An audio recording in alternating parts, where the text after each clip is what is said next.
So real quick, I know anatomically this isn't correct, Yeah. but physiologically it is.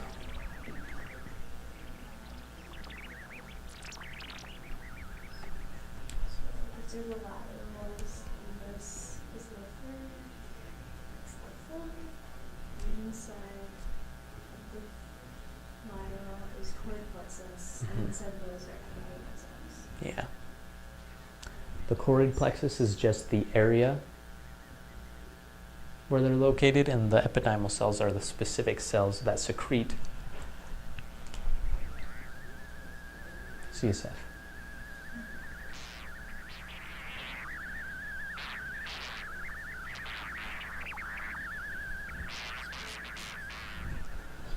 Secrete. My brain can only spell secret right now, so I'm like, secrete. You can write secrets and pretend it secretes.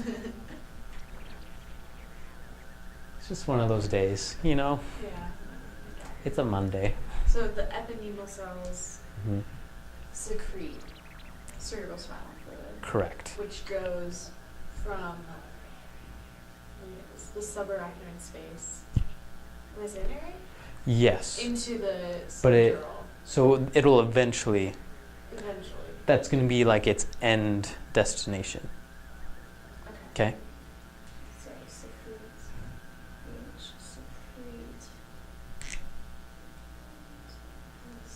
FCS. Okay. Okay. You all right? Yeah, I'm good. So real quick, we're basically going to follow the pathway of the CSF.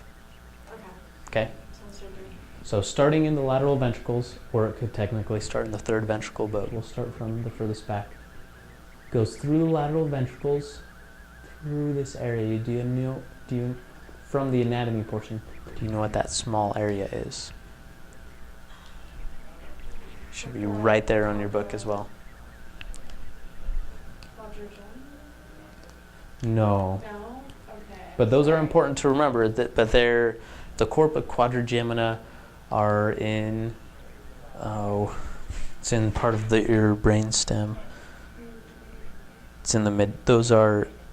No, I'm thinking the superior and inferior colliculi. Dula.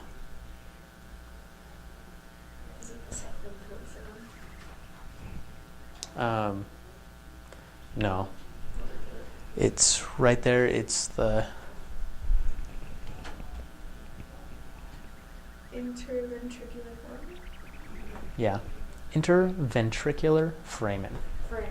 Yeah. Do you remember? So, what was the big hole in your skull called? The foramen magnum. The foramen magnum.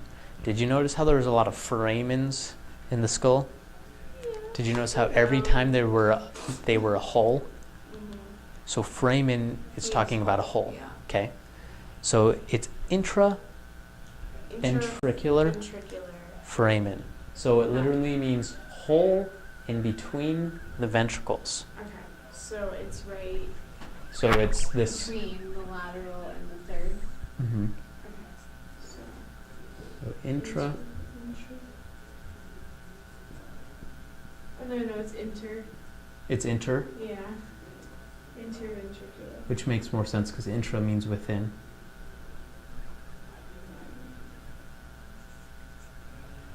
Interventricular.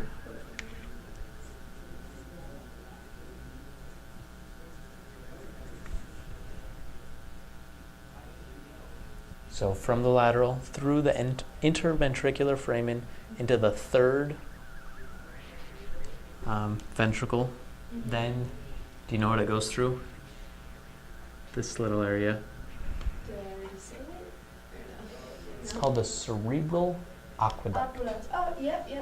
I remember that one. It's right above the fourth. Yeah. Uh-huh. Okay, so that's the cerebral aqueduct.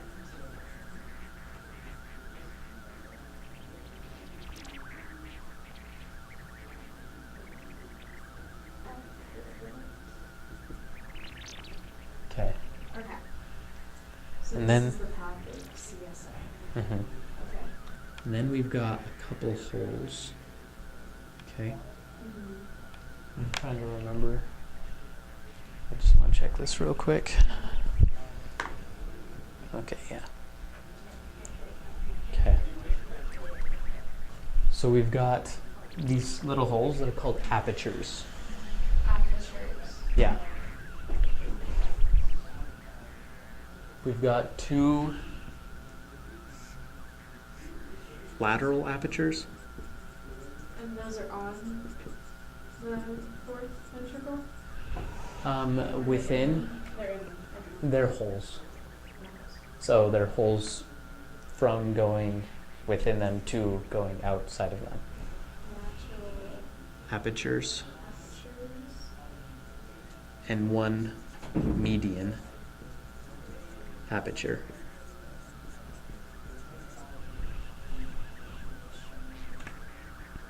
And then one is a median. So the one at the bottom. It's the median aperture. I like your ring, by the way. Thank you. My best friend gave it to me for my 19th birthday. Nice. Looks very nice. Thank you. Okay. Lateral apertures and one median aperture. Mm-hmm. So these are the holes that are going to go into, I think it's the subarachnoid space. Double checking, but almost positive. Okay, yep, into the subarachnoid space. So they go into the subarachnoid space. Correct. So the cerebral spinal fluid will flow out of the fourth ventricle through the lateral or median apertures into the subarachnoid space. The subarachnoid space will go down through the spinal cord or it will go up around the brain. You can see that in your picture right there. Okay. And then as it gets to the top of the brain, Mm-hmm. okay, there are these little holes, okay? And what are those are called? Arachnoid granulations. Arachnoid granulations. Correct.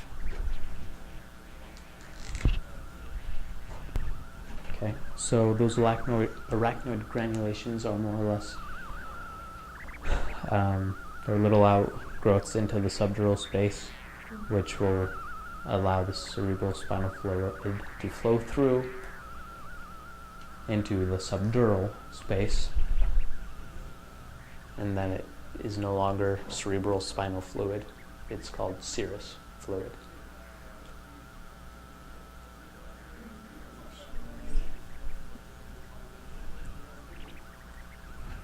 And then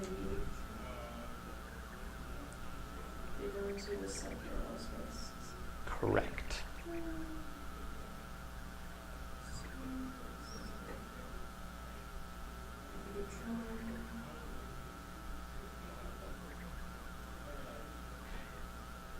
How does it spell? Serous. Serous fluid, yeah.